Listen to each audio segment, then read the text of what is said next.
हमारे खास कार्यक्रम में आप सभी का स्वागत है। कोरोना वायरस के खिलाफ जंग में चीन ने 4, रूस ने 2 और यूके ने 1 वैक्सीन को इमरजेंसी अप्रूवल दे दी है। भारत में भले ही वैक्सीन को अप्रूवल ना मिला हो, लेकिन प्री ऑर्डर में ये सबसे आगे है। लेकिन आम आदमी तक ये वैक्सीन पहुंचने में अभी वक्त लगेगा। 5 से 6 महीने तक का वक्त इसमें लग सकता है। इसी बीच हरियाणा के स्वास्थ्य मंत्री अनिल विज कोवैक्सीन के तीसरे फेज के ट्रायल में शामिल होने के 15 दिन बाद पॉजिटिव आ गए हैं। इसके बाद अब सवाल उठने लगे हैं, क्या ये वैक्सीन कारगर साबित होगी और इसका असर कब तक रहेगा? इन सभी सवालों के जवाब जानने की कोशिश करेंगे इस खास कार्यक्रम में।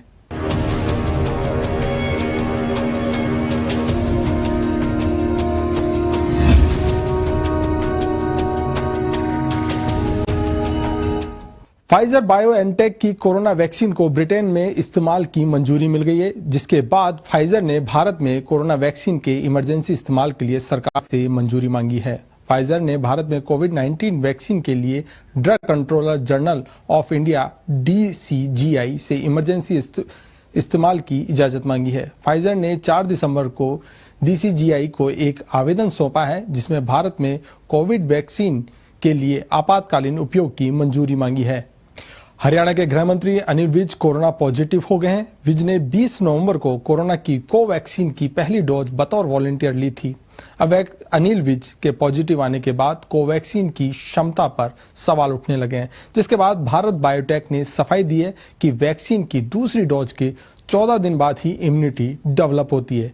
क्या है पूरा मामला, देखिए ये रिपोर्ट।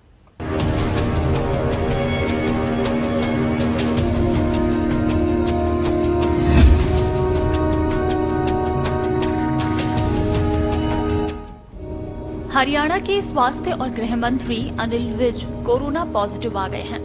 विज ने कोवैक्सीन परीक्षण में वॉलंटियर के तौर पर खुद को टीका लगवाया था। वहीं अब अनिल विज के कोरोना पॉजिटिव आने के बाद कोवैक्सीन की क्षमता पर भी सवाल उठने लगे हैं। अब भारत बायोटेक ने इस पर बयान जारी किया है। कंपनी ने कहा कि कोवैक्सीन क्लिनिकल ट्रायल 2 खुराक पर आधारित है, जो 28वें दिन दी जानी है। वैक्सीन कितनी प्रभावित है, ये दोनों खुराक के 14 दिन होने पर निर्धारित होगा। कोवैक्सीन को 2 डोज लेने के लिए ही डिजाइन किया गया है। इसके बाद ही ये प्रभावकारी होगी। कंपनी ने कहा कि चरण 3 के ट्रायल डबल ब्लाइंड और रैंडमाइज्ड होते हैं, जहां 50% ट्रायल में भाग लेने वाले लोग टीका प्राप्त करते हैं और 50% विषय प्लेसिबो प्राप्त करते हैं।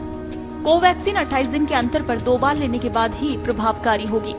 जब 2 बार वैक्सीन ले ली जाएगी तो इसके 14 दिन बाद ही ये असर दिखाएगी। कंपनी ने आगे कहा कि कोवैक्सीन के फेज 3 में 26,000 लोगों पर परीक्षण करने के साथ ये एक पूरी तरह से विकसित कोविड-19 वैक्सीन है। इसका लक्ष्य है कि पूरे भारत में ये असरदार रहे। देश में वैक्सीन को निचले स्तर तक पहुंचाने के लिए एक पूरा सिस्टम तैयार किया गया है। देश में वैक्सीन के स्टोरेज के लिए 7 बड़े मेडिकल डिपो बनाए गए हैं, जिनमें मुंबई, कोलकाता, चेन्नई, करनाल, हैदराबाद, दिल्ली और गुवाहाटी शामिल हैं। वहीं Delhi Hyderabad cargo airport transportation के लिए तैयार है, जिसमें 20 से 25 डिग्री सेल्सियस के साथ कूलिंग चैम्बर की सुविधा उपलब्ध है। वहीं इसके साथ सरकार अन्य विकल्पों पर विचार कर रही है। सरकार आइसक्रीम कंपनियों के 18 डिग्री वाले फ्रीजर्स का उपयोग ट्रांसपोर्टेशन में कर सकती है। लग्जमबर्ग और स्पाइस जेट जैसी कंपनियां लॉजिस्टिक के लिए तैयार हैं। देश में कई कोल्ड चेन कंपनियां वैक्सीन ट्रांसपोर्टेशन के लिए राज्य केंद्र सरकार के साथ संपर्क में हैं। अब आपको बताते हैं भारत में निचले स्तर तक वैक्सीन पहुंचाने की क्या व्यवस्थाएं की गई हैं। वैक्सीन निर्माता कंपनियों से सीधे 7 मेडिकल डिपो वैक्सीन पहुंचेगी। वहां से राज्यों के मेडिकल डिपो वैक्सीन पहुंचेगी और फिर राज्यों के मेडिकल डिपो से क्षेत्रीय डिपो ये वैक्सीन भेजी जाएगी। उसके बाद जिला डिपो वैक्सीन पहुंचेगी। जिलों को उनके आवंटन के हिसाब से वैक्सीन मिलेगी। वहीं सभी ब्लॉक स्तर पर चैन जो बनी होगी वो वैक्सीन लेकर जाएंगी। वहीं स्वास्थ्य कर्मी या वैक्सीन लगवाने वाले तक ये वैक्सीन फिर पहुंचेगी। भले ही वैक्सीन को लेकर सरकार का सारा रोड मैप तैयार है, लेकिन कोरोना वैक्सीन को निचले स्तर तक पहुंचाना एक बड़ी चुनौती होगी। साथ ही आमजन को भी वैक्सीन आने के बाद भी कोरोना नियमों का पालन करना होगा। ब्यूरो रिपोर्ट, पत्रिका TV.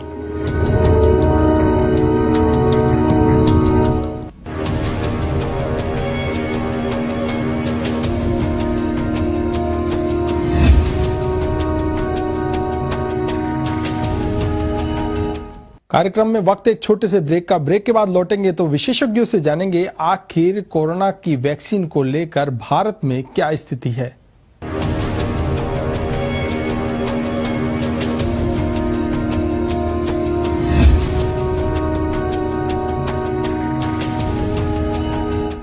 In a packet, safety का जैकेट, खाना इन अ पैकेट। आज इंडिया अपना सारा खाना साफ पैकेट्स में खरीदता है, लेकिन दूध अब भी खुला। खुले दूध में मिलावट, धूल मिट्टी के साथ बीमार पड़ने का भी चांस होता है। इसीलिए क्वालिटी टेस्टेड, साफ, सुरक्षित पैकेट वाला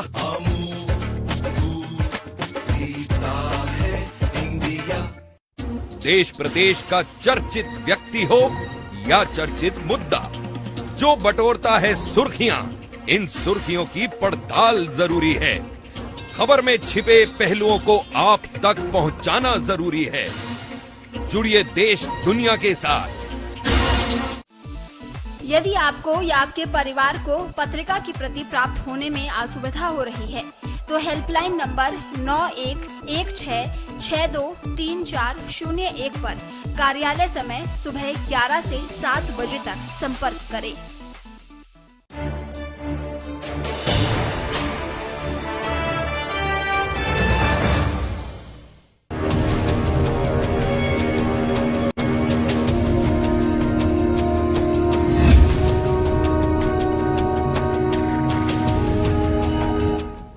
ब्रेक के बाद आपका स्वागत है। हरियाणा के मंत्री अनिल विज के कोरोना पॉजिटिव आने के बाद तमाम तरह के सवाल खड़े हो गए हैं। इस घटना से टीके को लेकर कई चिंताएं हैं। इस पूरे मामले में आखिर क्या गड़बड़ियां हुई, ऐसे तमाम सवाल हैं जिनके जवाब जानने के लिए हमारे सहयोगी स्वतंत्र जैन ने बात की जयपुर में कोविड वैक्सीन का ट्रायल करने वाले डॉक्टर मनीष जैन और जयपुर मेडिकल एसोसिएशन के प्रेसिडेंट डॉक्टर तरुण पाटनी से।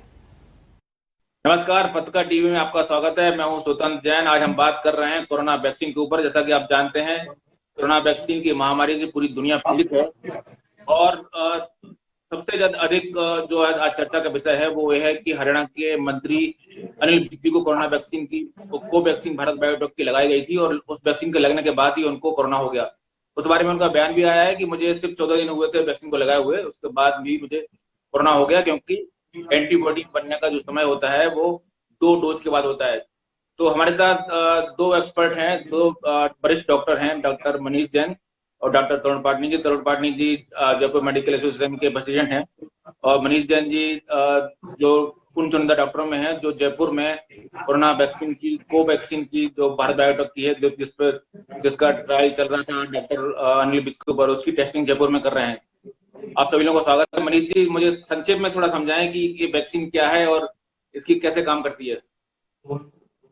जी सर, वैक्सीन जो ट्रायल हम करते हैं उसके अंदर ट्रायल 2 तरह की होती है। एक ब्लाइंड ट्रायल होती है, एक होती है open level trial. Open level trial में हमें पता होता है कि हम किसको प्लेसिबो दे रहे हैं या किसको हम एक्चुअल में मेडिसिन या वैक्सीन दे रहे हैं। ब्लाइंड ट्रायल में वी डोंट नो, डॉक्टर को, इन्वेस्टिगेटर को नहीं पता होता है और ये इसमें हम ये नहीं बता सकते इसको हमने प्लेसिबो दिया या नहीं दिया। इसकी एक पर्टिकुलर रेशियो होता है, आइदर 1:3 का रेशियो होगा, 1:5 का रेशियो होगा। 1:3 का रेशियो मीन्स कि हर 3rd पर्सन के बाद एक पर्सन को हम प्लेसिबो दे रहे हैं। फिर 1:5 मीन्स कि हर 5वें व्यक्ति को प्लेसिबो दिया जा रहा है। ये इसलिए जरूरी है क्योंकि हमें ये नहीं पता लग रहा, ये हमको पता लगाना है कि वेदर ये उसको जो एंटीबॉडी लेवल डेवलप हुआ है वो उसको कोरोना वायरस के इन्फेक्शन से हुआ है क्या, या इसको एक्चुअल वैक्सीन से हुआ है। क्योंकि अभी ऐसा भी देखा गया, बहुत से पेशेंट मेरे पास आ रहे हैं कोरोना के इन्फेक्शन लेके आए, फिर ठीक भी होगा, उसके बाद उनके हमने एंटीबॉडी टेस्ट कराया तो एंटीबॉडी लेवल डेवलप हो चुका है जबकि उन्होंने वैक्सीन लिया ही नहीं। तो इट मीन्स कि हमको ये डिफरेंशिएट करना बहुत जरूरी है। हरियाणा के केस में मुझे ऐसा लगता है, मेरा पर्सनल व्यू है कि उनको विज साहब को पहली डोज लगी और उसके बाद दूसरी डोज लगी। दूसरी डोज के बाद उनको एग्जैक्ट 28 डेज या 45 डेज तक में एंटीबॉडी लेवल डेवलप होता है, पर उनको 14वें दिन ही उनको इन्फेक्शन हो गया। तो इन्फेक्शन या तो उनको पहले से चल रहा होगा इन्फेक्शन, वो जो एग्जीक्यूट हो गया। तो ऐसे में हम ये नहीं कह सकते वैक्सीन फेल है सर। अच्छा, आपका मतलब है कि वैक्सीन लगने के बाद 28 डेज बाद, मतलब 2 डोज लगने के बाद एंटीबॉडी बनते हैं। हाँ, सेकंड डोज, लास्ट डोज जो भी है, जो 1 डोज 2 डोज या 3 डोज जो भी कंपनी प्रोवाइड मतलब बताती है एज आफ्टर ट्रायल्स कि कौन सी डोज के एग्जैक्ट डोज के बाद उसका एंटीबॉडी लेवल डेवलप होगा, उसी के अकॉर्डिंग उसकी एफिकेसी, जैसे कहते हैं ना, कोई वैक्सीन 95% इफेक्टिव है, कोई वैक्सीन 92% इफेक्टिव है, तो उसके बेस पे हम कहते हैं उसके बाद। जी सर। अच्छा, तो वैक्सीन लगने के बाद आपके कितने, कोवैक्सीन के बारे में कितना है? 30 डेज टू 45 डेज तक है। 30 डेज तो मिनिमम है, 30 डेज के बाद कोवैक्सीन की 2 डोज लग जाएंगी उसके जी हाँ, 30 डेज बाद आपको एंटीबॉडी डेवलप होंगे। हाँ जी सर, जी सर। और कितने दिन तक रहेंगे? सर ये अभी we can't say, because 6 month तक भी रह सकते हैं अभी, क्योंकि because virus is new to us actually, under trial process. तो 6 मंथ का तो एटलीस्ट है कि 6 मंथ तक एंटीबॉडी लेवल परसिस्ट कर सकते हैं, 6 month to 1 year. 6 month to 1 year. जी सर। ओके। और हमारे साथ डॉक्टर तरुण पाटनी जी भी हैं। डॉक्टर तरुण पाटनी जी, आपका बहुत बहुत स्वागत है। सर, जैसा कि आप जानते हैं कि ये जो खबर आई है जब से कि डॉक्टर अनिल विज को कोरोना हो गया है वैक्सीन लेने के बाद, तो पूरे भारत में चिंता है। एक चिंता बहुत कारण भी है, तो ये चिंता कितनी जायज है सर? थोड़ा सा समझाएं, क्योंकि आप इस क्षेत्र में काफी काम कर चुके हैं। देखिए, नमस्कार। पहली बात तो ये कि अभी आपको डॉक्टर मनीष ने ऑलरेडी बता दिया कि एज पर प्रोटोकॉल यही नहीं पता कि मिस्टर विज को वैक्सीन लगा था या प्लेसिबो लगा था। पहली बात। प्लेसिबो थोड़ा समझा रहे हैं सर, प्लेसिबो क्या होता है? प्लेसिबो मतलब ये है कि एक इंजेक्शन तो लगाया गया पर उसमें वैक्सीन की डोज नहीं है। वो हो सकता है पानी हो या उसमें कोई मटेरियल ही नहीं हो, क्योंकि कंपेयर करने के लिए अपने को वैक्सीन प्लस प्लेसिबो दोनों चीजें चाहिए, जिससे कि ये पता पड़ जाए क्लियर कट कि जिसके प्लेसिबो लगा उनके तो वैक्सीन हो गया और जिनके वैक्सीन लगा उनके इन्फेक्शन नहीं हुआ। समझ गए आप? इन्फेक्शन कंट्रोल कैसे पता पड़ेगा कि जिसके वैक्सीन लगा उसके नहीं हो और जिसके प्लेसिबो लगा हो उसके इन्फेक्शन नहीं हो। इसलिए हर ट्रायल के अंदर प्लेसिबो दिया जाता है। अब रही बात ये कि मिस्टर विज के क्या लगा, ये क्योंकि कंपनी पॉलिसी है और एथिकल कमिटीज की पॉलिसी है कि किसके प्लेसिबो लगा और किसके वैक्सीन लगा स्टडी कंप्लीट होने के बाद नहीं बताया जाता, के बाद ही बता सकते हैं, स्टडी जब तक कंप्लीट नहीं हो। और कई केसेस में तो इवन स्टडी के बाद जिंदगी भर भी बताया नहीं जा सकता कि किसके क्या लगा है। तो ये company policy and government of India की पॉलिसी है, उसके अकॉर्डिंग होगा। दूसरा, ये सबको पता होना चाहिए कि इवन पूरी डोज ऑफ वैक्सीन लगने के बाद not more than 80 to 90% immunity मिलेगी लोगों को। यानी कि अगर 100 के लगाया तो पूरी डोज और पूरा टाइम होने के बाद भी 10% को इन्फेक्शन हो सकता है और उसको हम फेलियर नहीं मानेंगे। और थर्ड जो इम्पोर्टेंट बात है, जो सबको पता होना चाहिए और जो इंडियन पॉपुलेशन को भी टॉलरेट करना पड़ेगा, वो है AEFI, यानी कि एडवर्स इफेक्ट्स ऑफ वैक्सीन। कि थोड़े से एडवर्स इफेक्ट्स होंगे, यानी कि हो सकते हैं बहुत severe adverse effects like life long दिक्कतें 1 in 1 लाख या 1 in 10 लाख हो। यानी कि 1 लाख लोगों के टीका लगे और उसमें एक को दिक्कत आए, जो कि बहुत ज्यादा नहीं है, क्योंकि इस बीमारी की मॉर्टेलिटी नियरली 3 से 4% आ रही है। यानी कि हर 100 में 3 जनों को दिक्कत आ रही है सीवियर, 1000 के अंदर 30 को और 1 लाख के अंदर 3000 को। और अगर ये टीका केवल 10 लाख के अंदर एक को ही दिक्कत दे तो उसको दिक्कत नहीं माना जाएगा साइंटिफिकली, क्योंकि वो 30,000 लोगों को बचाएगी। तो ये अपने को पता होना चाहिए और इन सबको टॉलरेट करके ही वैक्सीन की यूज के बारे में जनता को क्लियर कट मैसेज देना पड़ेगा। और यह दायित्व है डॉक्टर्स का, कंपनीज जो वैक्सीनेशन में इन्वॉल्व है उनका, मीडिया का, गवर्नमेंट ऑफ इंडिया का, कि वह यह सब लोगों को समझाए, जिससे कि लोग एक होने के कारण परेशान नहीं हो, जैसे कि मिस्टर विज के केस में हुआ है। एक हो गया तो भी बड़ी बात नहीं है, पहली बात तो, क्योंकि वो प्लेसिबो थे या ये नहीं पता। सेकंड, उनके टोटल एंटीबॉडीज डेवलप नहीं हुई, वो टाइम नहीं मिला। तो ये सब गवर्नमेंट को समझाना पड़ेगा, जब ही वैक्सीन सक्सेसफुली लॉन्च हो पाएगा और सब लोग यूज कर पाएंगे और पूरी जनता को प्रोटेक्शन होगा। वैसे इंडियन जनता समझदार है और वो टॉलरेट करेगी। जी, डॉक्टर मनीष, मैं आपसे फिर से जोड़ना चाहूंगा। तो क्या ये मान के चलें कि वैक्सीन सुरक्षित है? क्या दावा है? जी सर, डॉक्टर पाटनी सर ने बहुत अच्छे से समझाया, बहुत संक्षेप में, बहुत बढ़िया समझाया। सर, कोई भी मेडिसिन अगर जब भी रिसर्च में आती है तो हम ये कहते हैं कि उसको कि उसमें कोई साइड इफेक्ट नहीं होगा, तो ये बहुत गलत बात होती है। क्योंकि देखो, कोई भी मेडिसिन सोसाइटी की बेनिफिट के लिए आती है और ट्रायल का पर्पस भी ये होता है कि हम उसके मिनिमम से मिनिमम साइड इफेक्ट देख लें, ताकि आने वाली पीढ़ी को प्रॉब्लम ना हो। तो सर इसमें जैसे अभी तक देखा गया है बहुत मिनिमल साइड इफेक्ट, जैसे कि इंजेक्शन लगाया तो हल्का दर्द हो गया, लालपना आ गया, जो वैक्सीन नॉर्मल भी हो सकता है, नॉर्मल इंजेक्शन भी हो सकता है। तो अभी तक ऐसे कोई मेजर साइड इफेक्ट किसी के भी नहीं आए हैं। तो मैं यही कह सकता हूँ कि इसमें वैक्सीन अभी तक सेफ ही चल रही है, कोई मिनिमल साइड इफेक्ट्स ही हैं। जो भी हम न्यूज़ पढ़ते हैं सर वो लाखों में एक को होती है। जैसे भी हम देखते हैं कि किसी व्यक्ति ने केस किया उसमें उसने कि मेरे को साहब ये प्रॉब्लम है, ये प्रॉब्लम है, ये हो सकता है उसकी कोमॉर्बिड कंडीशन कुछ इस तरह की हो कि वो चीज एग्रेवेट हो गई हो, ये ऑलरेडी उसके प्रॉब्लम हो रही हो, तो उसके बेस पे हम इसको डिस्कार्ड कर दें। क्योंकि अभी पैंडेमिक इशू जो चल रहा है उसको हमको बहुत जल्दी रिजोल्व करने के लिए वैक्सीनेशन बहुत जरूरी है। जी सर।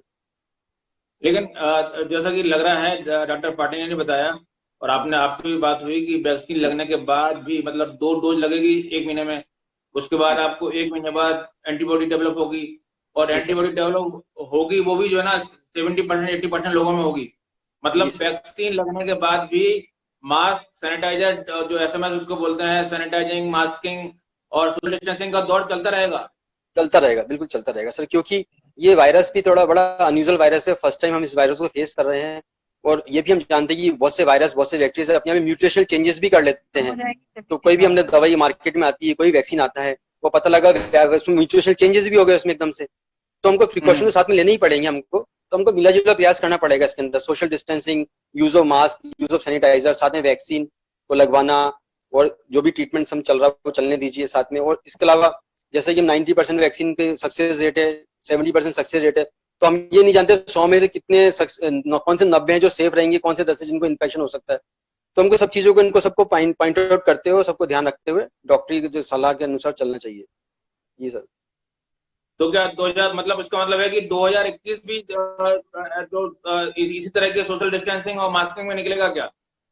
सर अब ये फर्स्ट हाफ तो मुझे लग रहा है ऐसे निकलेगा 2021 का भी फर्स्ट हाफ, और अगर सक्सेस होती है वैक्सीन तो I think we will safe. So अभी इतना जल्दी कहना जल्दी होगा, क्योंकि अभी सब ट्रायल ही चल रहा है, अभी भी फेज 3 तक ट्रायल तक आ चुके हैं। और अगर इसको इमरजेंसी अप्रूवल भी बहुत बार होता है कि इसको लॉन्च किया जाए, पर वो सब DCGI और हमारी CDS को एंड गवर्नमेंट, इंडियन गवर्नमेंट, ये सभी डिसाइड करेंगे साथ में, सारे कंसल्टेंट और सारे स्पेशलिस्ट, तभी हम इसको देख सकते हैं इस चीज को।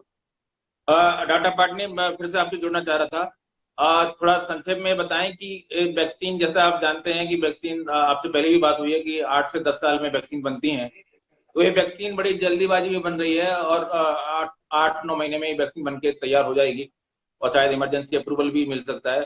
तो क्या इस कारण भी कुछ समस्याएं आ सकती हैं क्या? देखिए, एक चीज क्लियर होनी चाहिए कि साइंटिफिक एडवांसमेंट बहुत हुए हैं। आपको अगर ये जान के पता मतलब आश्चर्य होगा कि HIV वायरस को पता लगाने के लिए कम से कम 15 से 20 साल लग गए थे, जबकि इस बीमारी का वायरस पता लगाने में केवल 3 से 4 महीने लगे। तो जब डायग्नोसिस करने में जल्दी हो गई साइंटिफिक एडवांसमेंट के कारण, तो वैक्सीन भी जो बन रहा है वो कोई बहुत जल्दी नहीं है, पहली बात। सेकंड, जो नई टेक्निक्स आई हैं वायरस बनाने की, जिसके अंदर की mRNA और DNA रिकॉम्बिनेंट वैक्सीन बनाने की जो तैयारियां हैं वह बहुत बहुत आधुनिक हैं, और उसके अंदर किसी भी वायरस का जीनोम को लोड करने में अब देरी नहीं आएगी। तो ये बहुत बड़ा साइंटिफिक एडवांसमेंट है। जो एक चीज में जल्दीबाजी नहीं कर सकते वह है वैक्सीन के साइड इफेक्ट्स और उनका पता लगाने में, पहला। और सेकंड, कितने ड्यूरेशन के लिए एक्ट करेगा, क्योंकि वो तो समय ही बताएगा। अभी जहां तक स्टडीज हुई हैं, जहां तक की ट्रायल्स हुई हैं, उसके हिसाब से वैक्सीन के साइड इफेक्ट ना के बराबर है, पहला। और सेकंड, जितने ड्यूरेशन के लिए ट्रायल्स हुए हैं उसमें वैक्सीन इफेक्टिव रहा है। पर उसके बावजूद भी साइंस केवल एक ही चीज कह रहा है कि हो सकता है वैक्सीन 6-8 महीने इफेक्टिव हो। वह इसलिए कह पा रहा है क्योंकि 6-8 महीने का ही टाइम निकला है। हो सकता है समय के साथ अपने को पता पड़े कि ये वैक्सीन लाइफ लॉन्ग इफेक्टिव है, like small pox, like chicken pox, like hepatitis B, पर उसके लिए समय तो देना ही पड़ेगा। यह कभी नहीं हो सकता कि बच्चा पैदा होते ही 10th पास हो जाए। अरे उसको तो 18 साल लगाने ही पड़ेंगे 10th पास होने में। Same is with this. तो उसको लोगों को समझना पड़ेगा और लोगों को टॉलरेट करना पड़ेगा, यह बात निश्चित है। तो क्या ये माना जाए कि जो कोई गड़बड़ी नहीं हुई है, मतलब जल्दीबाजी में कोई हड़बड़ी के कारण ये सब जो हुआ है, जो उनको कोरोना हुआ है, इसमें कोई तकनीकी खामी नहीं है? देखिए, टेक्निक बड़ी अच्छी फॉलो हुई है। फेज 1, 2, 3 ट्रायल हुए हैं, और ये पहली बार नहीं है कि दुनिया में रैपिड परमिशन दी हो गवर्नमेंट्स ने।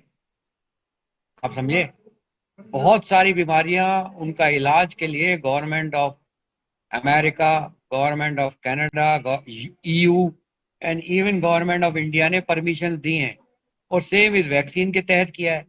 पर हमेशा एक प्रिकॉशन फॉलो करना है कि बाय चांस अगर साइड इफेक्ट्स हों तो वो विड्रॉल भी हो जाता है टीके का। ऐसा नहीं है कि पहली बार कभी विड्रॉल होगा। इसका जीता जाता एग्जाम्पल है वैक्सीन अगेंस्ट स्वाइन डेंगू के अगेंस्ट विड्रॉ किया गया वैक्सीन, और वो सैनोफी कंपनी का था, और उसमें मेजर साइड इफेक्ट्स फिलीपींस में आए और विड्रॉ भी किया गया। ये तो साइंस है जिसमें समय के साथ मालूम पड़ेगा। पर अभी जो नीड है उसके अनुसार रैपिड थेरेपी की नीड है, क्योंकि बहुत ज़्यादा किलर डिजीज है और मॉर्टेलिटी और मॉर्बिडिटी ज़्यादा है। तो और ये वैक्सीन क्वाइट सेफ है, टेक्निक अच्छी है, ट्रायल रीजनेबल हुए हैं, तो अपन सोच सकते हैं कि समय के साथ अच्छे रिजल्ट आएंगे, और उसी के अनुसार अभी चल रहे हैं। ये है मेरा कहना। जी मनीष जी, आप थोड़ा अपने अनुभव शेयर करें। आप जयपुर में कोवैक्सीन की टेस्टिंग कर रहे हैं, तो आपने कितने लोगों पर टेस्टिंग की है, क्या उसके परिणाम है, क्या यहाँ भी किसी को कोरोना हुआ है क्या आपकी टेस्टिंग में? जी सर, मैं पहली बार मैं क्लियर करना चाहता हूँ, मैं कोवैक्सीन जाइडस की वैक्सीन की ट्रायल कर रहा था। जाइडस। अच्छा, आप जाइडस की कर रहे हैं? हाँ, जाइडस की। हाँ, उसमें 180 वॉलंटियर्स को हमने 180 वॉलंटियर्स लिए उसमें, उसमें 5 को कोविड हुआ है, उसमें 5 को हमने आउट करके पूरा सेफ्टी फॉलो कर रहे हैं। तो उनको पूरी डोज नहीं लगी थी उनका। जस्ट मिनट, आपने 180 लोगों को टेस्ट किया, उसमें टेस्ट मतलब वैक्सीन दी, उसमें 5 लोगों को कोरोना हो गया? हो गया था उनको, क्योंकि पूरे डोज नहीं लगे थे उनको, एंटीबॉडी लेवल डेवलप नहीं हुआ था उनको, और बहुत से बाकी सब सेफ। जी, तो इसको क्या माना जाए? तो वही the main reason is that antibody level development अभी नहीं हुआ। फर्स्ट थिंग इज दैट पूरे डोज लगे नहीं लगे थे उनको, इन्फेक्शन पहले हो चुका था उनको। तो उसमें पूरे कंपनी देखती है उस चीज को, हम पूरा ऑब्जर्व करते हैं उस चीज को। बाकी it is quite safe, patient subject से कुछ प्रॉब्लम नहीं हुई है इसमें। तो उनकी जो जिनको कोरोना हो गया, आपके 5 मरीजों को, उनकी हालत कैसी है? गंभीर है वो? नॉर्मल सर, नॉर्मल लाइट जुकाम, हल्का सा बॉडी, पूरा फॉलो में ठीक भी हो गया। नो सर, नहीं। वो मतलब उनको कोई गंभीर समस्या नहीं है? जी बिल्कुल नहीं सर। तो अब उनको 2 डोज लग चुके हैं? कितने डोज लग चुके हैं? 3 डोज लग चुके हैं। मतलब उनको तो फिर 2 डोज पे इवन रोक दिया था हमने, उसको नहीं लगाया था।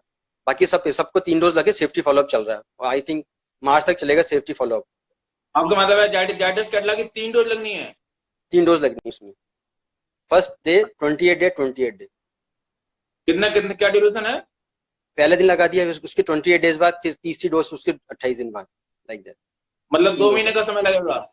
जी हाँ 2 मंथ्स। अच्छा, और जाइडस कैडिला की वैक्सीन को डीएनए वैक्सीन कहा जा रहा है, तो थोड़ा समझाएं डीएनए वैक्सीन किस तरह से अलग होती है, किस तरह से इफेक्टिव होती है? ज्यादा बता रहे हैं, ज्यादा साइंटिफिक है?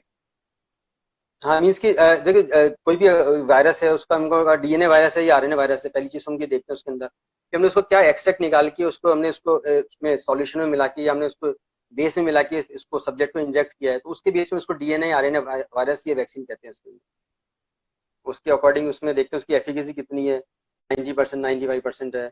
और कितनी परसेंट एफिकेसी है जाइडस कैडिला की? 90%, अबो 90%, 90 to 93%। जी एज तो क्लेम मतलब बाय ड्यूरिंग ट्रायल्स।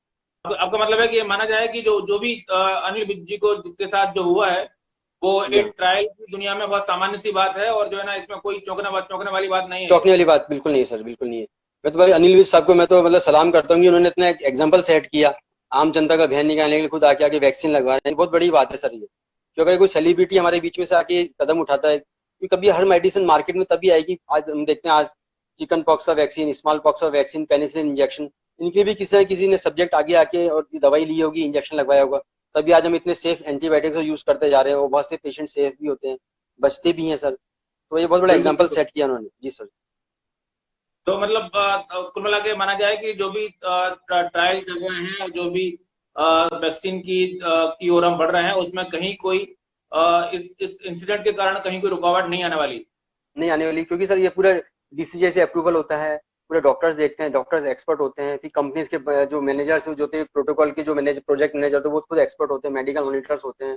देखिए साइड इफेक्ट पर्सन से पूछा जाता है, सेफ्टी फॉलोअप रखा जाता है, time to time blood test भी होते हैं उनके, उसमें नॉर्मल टेस्ट से लेके बायोकेमिस्ट्री से लेके और सारा एंटीबॉडी लेवल का टेस्ट में टाइम टू टाइम चेक करते हैं।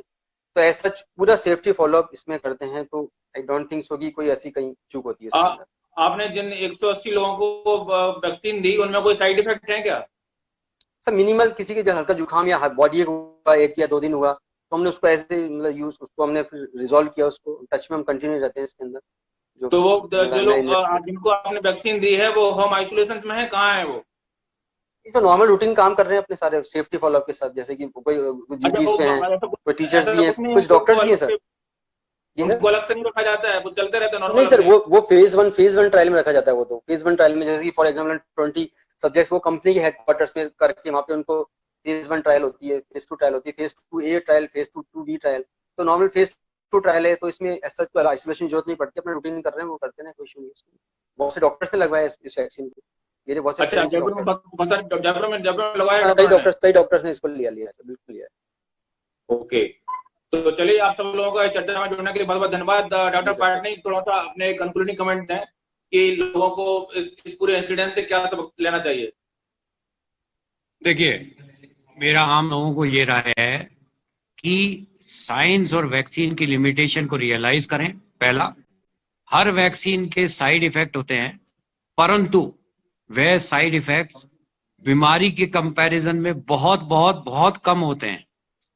तीसरा, हर वैक्सीन के समय देना पड़ेगा एंटीबॉडीज को और प्रोटेक्शन को डेवलप करने के लिए, जैसे कि बच्चे को पढ़ के और एग्जाम में पास होने के लिए टाइम देना पड़ता है, वैसे ही इन वैक्सीन्स को देना पड़ेगा। और चौथा, जो बहुत बहुत इंपॉर्टेंट है, वह है कि ये वैक्सीन्स जो कोरोना वायरस के अगेंस्ट डेवलप हो रहे हैं, ये पूर्णतया सेफ है, इससे प्रोटेक्शन पूरा होगा और आम जनता को विश्वास और फेथ रखना पड़ेगा टीकाकरण और साइंस पे, जो अपने को अल्टीमेट प्रोटेक्शन देगा। और अगर किसी ने टीका यूज किया और साइड इफेक्ट्स आए तो वो गवर्नमेंट को अप्रोच करें, लगाने वाले को अप्रोच करें, उसके मैकेनिज्म हैं और उसके थ्रू जाएं, ना कि सोशल मीडिया पे प्रचार करके।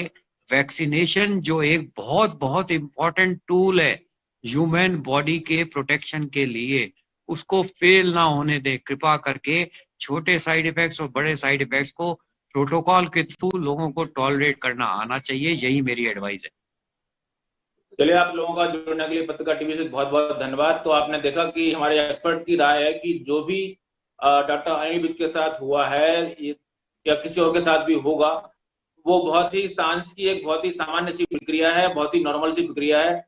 जैसा कि मनीष जैन ने भी बताया कि उनके कोरोना उनके भी 5 जो अंडर पेशेंट थे, जो विचाराधीन आपके जो लोग थे, उनको कोरोना हुआ 5 लोगों को। तो बहुत सामान्य सी प्रक्रिया है और इसी प्रक्रिया से चलकर वैक्सीन का निर्माण होता है और जो हो रहा है बहुत ही सुरक्षित तरीके से हो रहा है। हमें अपने डॉक्टरों पर, वैज्ञानिकों पर भरोसा करना चाहिए और इन बातों में पढ़कर अपनी वैक्सीन पर सवाल उठाना बंद करना चाहिए। नमस्कार, फिलहाल इस चर्चा में बहुत बहुत धन्यवाद। तो हमारी विशेष पेशकश में आपने जाना विशेषज्ञों के जरिए कि वैक्सीन को लेकर तमाम तरह के जो ट्रायल हैं और उन ट्रायल के क्या कुछ नतीजे रहते हैं, लेकिन सवाल अभी भी लोगों के मन में है कि आखिर वैक्सीन आएगी तो कितनी सुरक्षित होगी। और ऐसे ही सवालों के जवाब हम पत्रिका टीवी के जरिए, कार्यक्रम के जरिए आपको देते रहेंगे। फिलहाल इस कार्यक्रम में इतना ही, मुझे दीजिए इजाजत, नमस्कार।